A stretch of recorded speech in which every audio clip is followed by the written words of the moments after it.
The approval of the country's proposed budget faces uncertainty, with political parties represented in government of national unity at odds over some of the Finance Minister Enoch Godongwana's proposals. The proposed 1 percentage point VAT increase over 2 years has been the biggest contention, but Godongwana has argued that it is necessary. Newzroom Afrika's Michelle Craig now joins us live from Parliament as we build up to that 2 p.m. deadline. And I wonder whether there will be a deadlock come 2 p.m. or whether the various political parties will be able to find each other and get this budget passed. Aldrin, good morning once again, and to our viewers as well. You can see me hugging myself here for warmth. It's a chilly morning here in Parliament. And chilly is still, I understand, as these conversations take place. Parliament's joint committees on finance finalising the framework according to reports, but several other moving parts in the meantime. We've got a briefing from the MK party at 11 o'clock. We've seen an about turn from the likes of Action SA. The party had made a whole range of proposals insofar as the VAT hike is concerned. It is now backing the ANC alongside the IFP as well. We're told that Songezo Zibi's party is also backing the framework as it stands. But we know that Songezo Zibi is also the chairperson of the Standing Committee on Public Accounts. So the agreement there would be that his party would then back the framework as it stands, but that Scopo would then keep an eye on bringing down government spending over the next sort of term. So, you know, around the VAT increase, the important thing, of course, is that during that first, what would have been the original tabling of the budget, we know that the finance minister then had proposed a 2% VAT hike.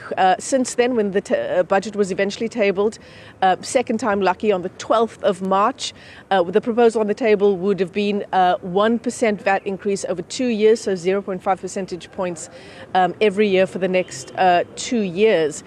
What the DA has said is that it wants at all costs to get rid of any kind of VAT increase. It wants government spending to be brought down, and it also wants to do away with that personal income tax bracket creep. We know that South Africans are under severe pressure insofar as the cost of living is concerned, and any kind of VAT hike, the DA has said as much in its statements as well, will be devastating for South Africans. So, you know, there are a lot of moving parts. It's sometimes difficult to keep track of where we are in terms of the meeting that's going to be taking place at 2 o'clock this afternoon, because, you know, we are in a government of national unity now. So it's not just a box-ticking exercise where we come to this joint sitting of the National Assembly and the National Council of Provinces and we just pass the budget, because the ANC no longer has that majority to do so. It has to now work with these other parties, and this is the first time this is happening in a democratic South Africa. So what does it mean for you and I? What does it mean for our viewers if indeed this VAT increase does go ahead? Joining us here outside the Dome, this is the place where the meeting will be taking place at 2 o'clock this afternoon, is Zohra de Villiers. She is with KPMG. Zohra, it's great to see you. Thanks for coming on and joining us here this morning, a chilly morning in Cape Town. That's the question, isn't it? We might not be able to keep track of every single moving part, but what South Africans want to know is, how is this going to impact me in a context where I am already struggling? Good morning. Yeah, that's a very good question. As you have indicated, that the VAT rate will increase by 0.5% effective 1 May, and another 0.5% next year on the 1st of April. And as you said, the question is, how does it impact everybody? So from 1 May, all goods and services will become more expensive. What we know is that the parliamentary process will follow its course as it does every year. And what will come out there, we'll have to see in a couple of months' time. But from the 1st of May, cost of living will increase. So what will happen is vendors may not have sufficient time to indicate, like on the price tags, that the new VAT rate has been is indicated in that price. So they will have to, in the shops, have in a prominent place a note indicating that the price may not include the 15.5%, and that it will be taken care once you get to the pay point. So you may see a price on a price tag, but when you get to the pay point, you may have to fork out a bit more money to afford that. As you've also pointed out, the bracket creep, there was no adjustment to the bracket creeps for inflation, which would mean that you're effectively paying more tax as we speak. Again, less money in the pockets of the consumers and less money to actually disposable income to actually pay for goods and services that we so much need. And with that, everything else also increased. We have we have increases in our electricity, in our water tariffs.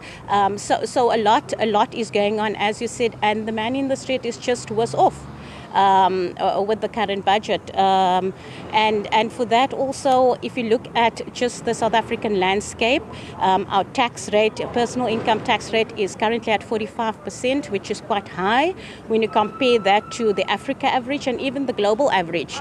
So you're already being taxed at 45%, your maximum tax rate in South Africa, 45%.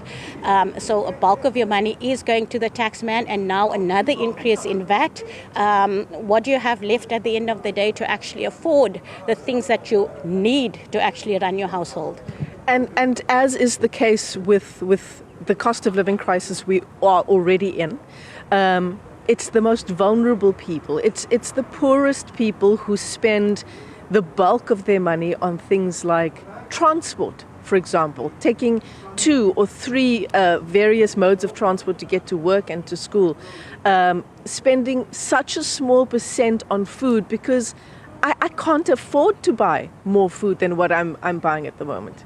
Yeah, the good news obviously in the budget is that there was an indication that there will be no increase in the fuel levy, and I think from today there is a reduction in the fuel price.